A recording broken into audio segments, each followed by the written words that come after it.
free us all. For the first time, we're going to be free, really, truly free, humanity as a whole.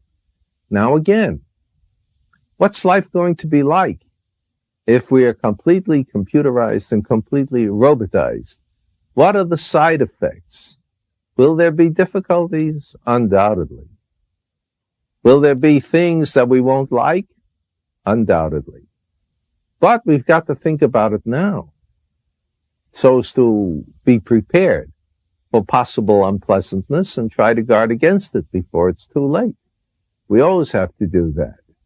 It's like in the old days when the automobile was invented. It would have been so much better if we had built our cities with the automobile in mind, instead of building cities for a pre-automobile age and finding we can hardly find any place to put the automobiles or to allow them to drive. This is the sort of thing that we must avoid in the future.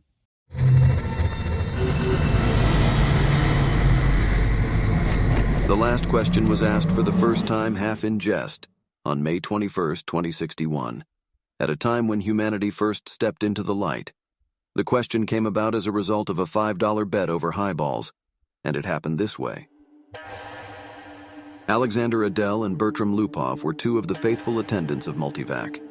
As well as any human beings could, they knew what lay behind the cold, clicking, flashing face, miles and miles of face, of that giant computer. They had at least a vague notion of the general plan of relays and circuits that had long since grown past the point where any single human could possibly have a firm grasp of the whole. Multivac was self-adjusting and self-correcting. It had to be, for nothing human could adjust and correct it quickly enough or even adequately enough. So Adel and Lupov attended the monstrous giant only lightly and superficially, yet as well as any men could. They fed it data, adjusted questions to its needs, and translated the answers that were issued. Certainly they, and all others like them, were fully entitled to share in the glory that was Multivac's. For decades, Multivac had helped design the ships and plot the trajectories that enabled man to reach the Moon, Mars, and Venus. But past that, Earth's poor resources could not support the ships. Too much energy was needed for the long trips. Earth exploited its coal and uranium with increasing efficiency, but there was only so much of both. But slowly, Multivac learned enough to answer deeper questions more fundamentally, and on May 14, 2061, what had been theory became fact. The energy of the sun was stored, converted, and utilized directly on a planet-wide scale. All Earth turned off its burning coal, its fissioning uranium, and flipped the switch that connected all of it to a small station, 1 mile in diameter, circling the Earth at half the distance of the Moon. All Earth ran by invisible beams of sun power. 7 days had not sufficed to dim the glory of it, and Adel and Lupov finally managed to escape from the public functions, and to meet in quiet where no one would think of looking for them, in the deserted underground chambers, where portions of the mighty buried body of Multivac showed. Unattended, idling, sorting data with contented, lazy clickings, Multivac too had earned its vacation, and the boys appreciated that. They had no intention originally of disturbing it. They had brought a bottle with them, and their only concern at the moment was to relax in the company of each other and the bottle. It's amazing when you think of it. All the energy we can possibly ever use for free. Enough energy, if we wanted to draw on it, to melt all Earth into a big drop of impure liquid iron, and still never miss the energy so used. All the energy we could ever use, forever and forever and forever. Not forever. Oh hell, just about forever. Till the sun runs down, Bert. That's not forever. Alright then, billions and billions of years. 10 billion, maybe. Are you satisfied? 10 billion years isn't forever. Well, it will last our time, won't it? So would the coal and uranium. Alright, but now we can hook up each individual spaceship to the solar station, and it can go to Pluto and back 1,000,000 times without ever worrying about fuel. You can't do that on coal and uranium. Ask Multivac, if you don't believe me. I don't have to ask Multivac. I know that. Then stop running down what Multivac's done for us. It did all right. Who says it didn't? What I say is that a sun won't last forever. That's all I'm saying. We're safe for 10 billion years, but then what? And don't say we'll switch to another sun. You're thinking we'll switch to another sun when ours is done, aren't you? I'm not thinking. Sure you are. You're weak on logic. That's the trouble with you. You're like the guy in the story who was caught in a sudden shower and who ran to a grove of trees and got under one. He wasn't worried, you see, because he figured when one tree got wet through, he would just get under another one. I get it. Don't shout. When the sun is done, the other stars will be gone too. Darn right they will. It all had a beginning in the original cosmic explosion, whatever that was, and it'll all have an end when all the stars run down. Some run down faster than others. Hell, the giants won't last 100 million years. The sun will last 10 billion years, and maybe the dwarfs will last 200 billion for all the good they are. But just give us 1 trillion years, and everything will be dark. Entropy has to increase to maximum, that's all. I know all about entropy. The hell you do. I know as much as you do. Then you know everything's got to run down someday. All right. Who says they won't? You did. You poor sap. You said we had all the energy we needed forever. You said forever. Maybe we can build things up again someday. Never. Why not? Someday. Never. Ask Multivac. You ask Multivac. I dare you. $5 says it can't be done.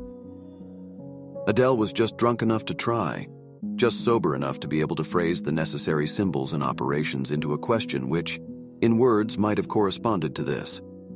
Will mankind one day, without the net expenditure of energy, be able to restore the sun to its full youthfulness even after it had died of old age? Or maybe it could be put more simply like this. How can the net amount of entropy of the universe be massively decreased? Multivac fell dead and silent.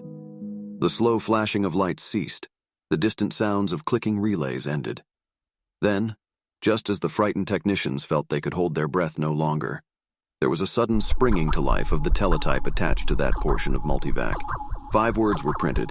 Insufficient data for meaningful answer. No bet.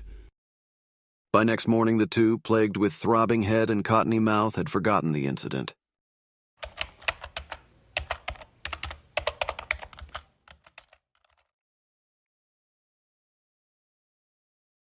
Jared, Jaredine, and Jaredette Vernd and 2 watched the starry picture in the visiplate change as the passage through hyperspace was completed in its non-time lapse. At once, the even powdering of stars gave way to the predominance of a single bright shining disk the size of a marble centered on the viewing screen. That's X-23. We've reached X-23. We've reached X-23. Quiet, children. Are you sure, Jared? What is there to be but sure? Jared scarcely knew a thing about the thick rod of metal except that it was called a microvac, that one asked it questions if one wished, that if one did not, it still had its task of guiding the ship to a pre-ordered destination, of feeding on energies from the various subgalactic power stations, of computing the equations for the hyperspatial jumps. Gerard and his family had only to wait and live in the comfortable residence quarters of the ship. Someone had once told Jared that the AC at the end of microvac stood for automatic computer in ancient English, but he was on the edge of forgetting even that. I can't help it. I feel funny about leaving Earth. Why, for Pete's sake, we had nothing there. We'll have everything on X-23. You won't be alone. You won't be a pioneer. There are over 1 million people on the planet already. Good Lord, our great-grandchildren will be looking for new worlds because X-23 will be overcrowded. I tell you, it's a lucky thing the computers worked out interstellar travel the way the race is growing. I know. Our microvac is the best microvac in the world. I think so too. So many stars. So many planets. I suppose families will be going out to new planets forever, the way we are now. Not forever. It will all stop someday, but not for billions of years, many billions. Even the stars run down, you know. Entropy must increase. What's entropy, Daddy? Entropy, little sweet, is just a word which means the amount of running down of the universe. Everything runs down, you know, like your little walkie-talkie robot, remember? Can't you just put in a new power unit, like with my robot? The stars are the power units. Dear, once they're gone, there are no more power units. Don't let them, Daddy. Don't let the stars run down. Now look what you've done. How was I to know it would frighten them? Ask the microvac. Ask him how to turn the stars on again. Go ahead. It will quiet them down. Now, honeys, I'll ask Microvac. Don't worry, he'll tell us. Print the answer. See now, the microvac says it will take care of everything when the time comes, so don't worry. And now, children, it's time for bed. We'll be in our new home soon. Jared read the words on the cellufilm again before destroying it. Insufficient data for meaningful answer. He shrugged and looked at the visiplate. X-23 was just ahead.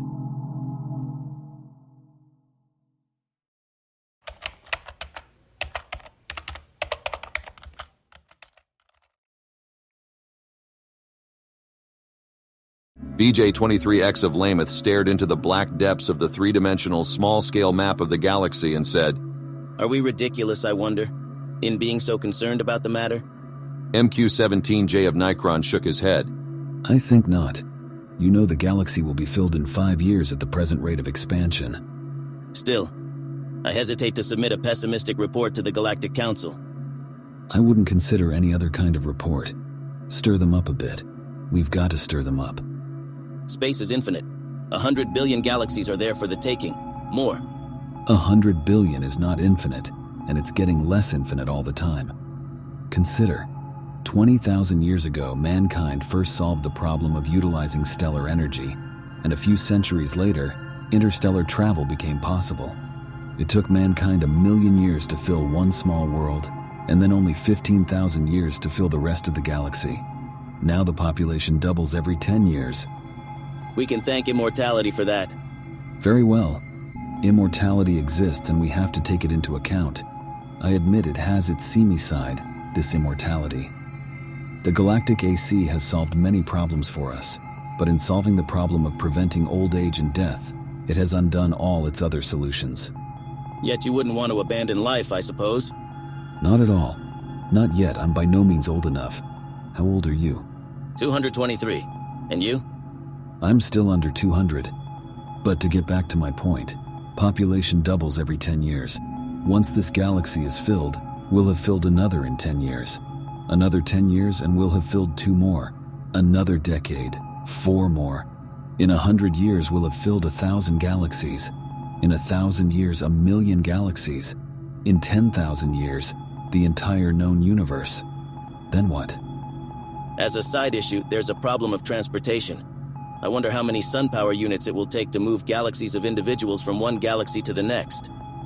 A very good point. Already mankind consumes 2 sun power units per year. Most of it's wasted. After all, our own galaxy alone pours out 1,000 sun power units a year and we only use 2 of those. Granted, but even with 100% efficiency, we only stave off the end. Our energy requirements are going up in a geometric progression even faster than our population. We'll run out of energy even sooner than we run out of galaxies. A good point. A very good point. We'll just have to build new stars out of interstellar gas. Or out of dissipated heat. There may be some way to reverse entropy. We ought to ask the Galactic AC. VJ-23X was not really serious, but MQ-17J pulled out his AC contact from his pocket and placed it on the table before him. I've half a mind to.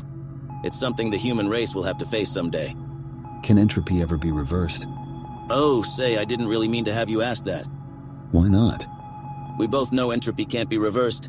You can't turn smoke and ash back into a tree. Do you have trees on your world? The sound of the Galactic AC startled them into silence. Its voice came thin and beautiful out of the small AC contact on the desk. It said, "There is insufficient data for a meaningful answer." See? The 2 men thereupon returned to the question of the report they were to make to the Galactic Council.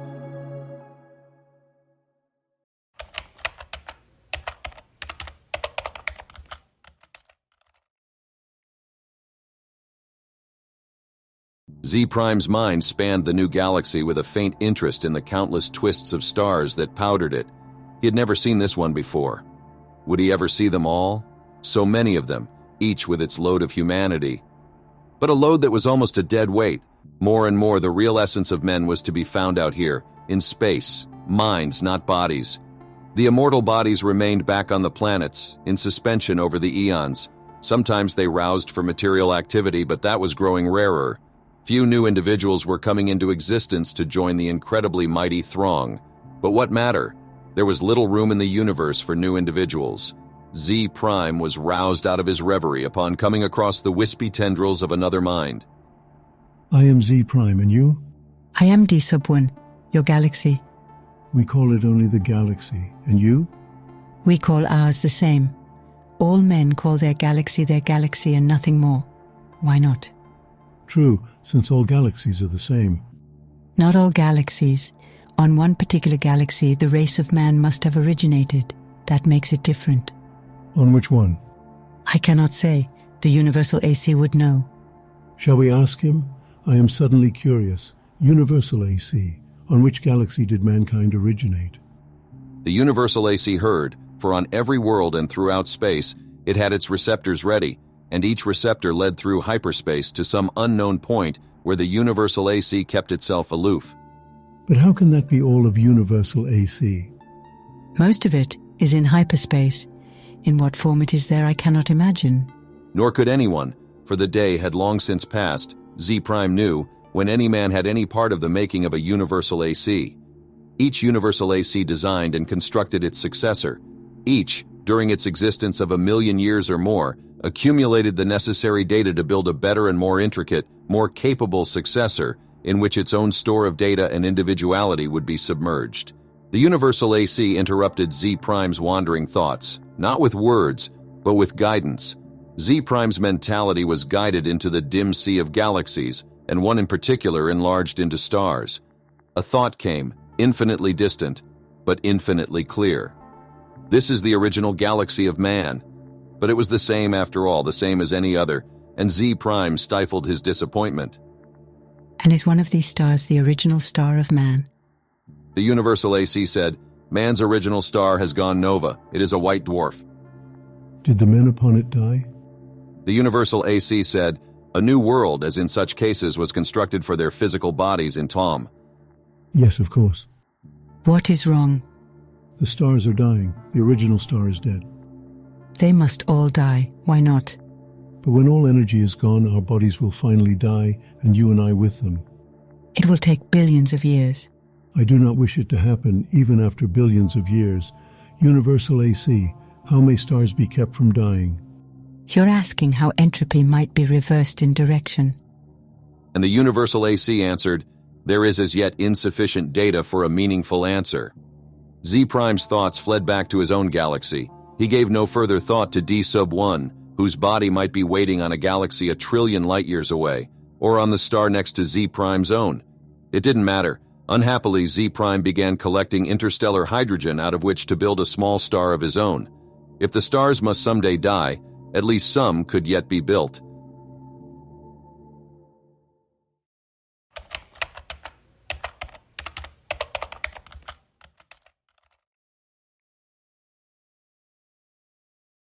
Man considered with himself, for in a way man mentally was one. He consisted of 1 trillion ageless bodies, each in its place, each resting quiet and incorruptible, each cared for by perfect automatons, equally incorruptible, while the minds of all the bodies freely melted one into the other, indistinguishable.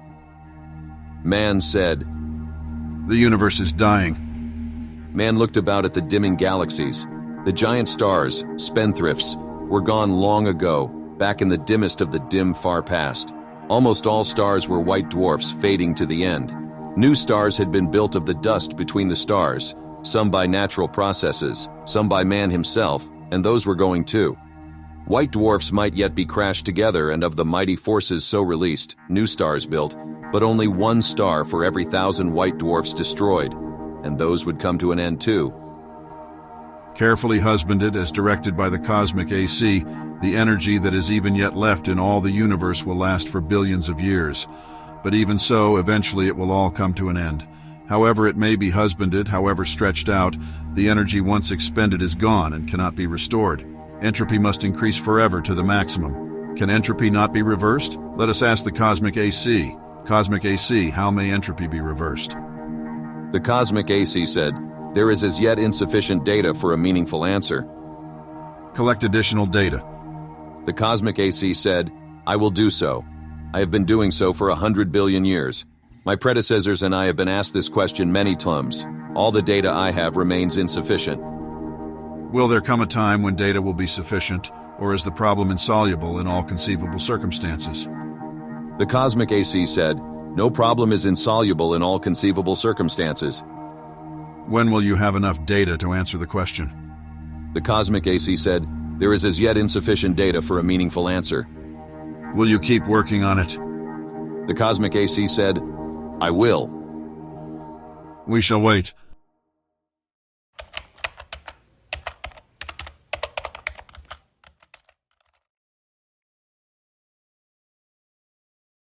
The stars and galaxies died and snuffed out, and space grew black after 10 trillion years of running down.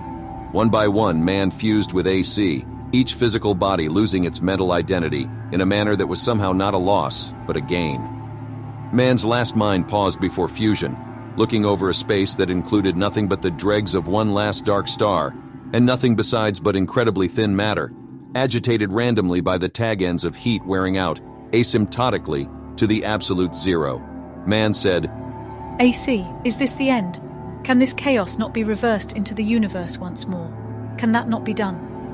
AC said, "There is as yet insufficient data for a meaningful answer." Man's last mind fused and only AC existed, and that in hyperspace. Matter and energy had ended, and with it space and time.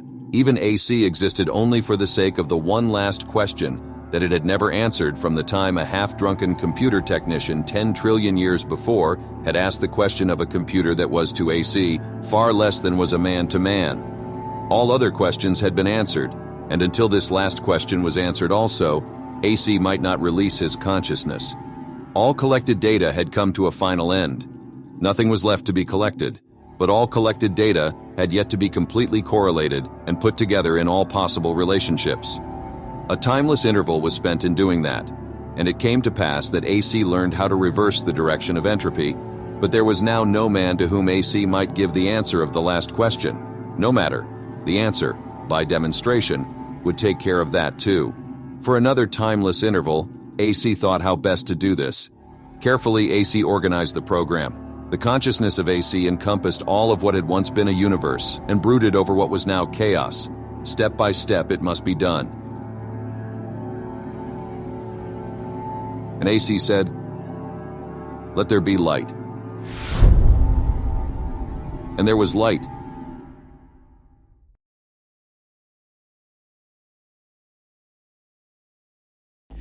Do you see any room for reconciling the two world views, the religious view, the biblical view of the universe as God's drama, constantly interrupted and rewritten by divine intervention, and the view of the universe as scientists hold it, always having to be subjected to the test of observation and experimentation? Is there any room for reconciling?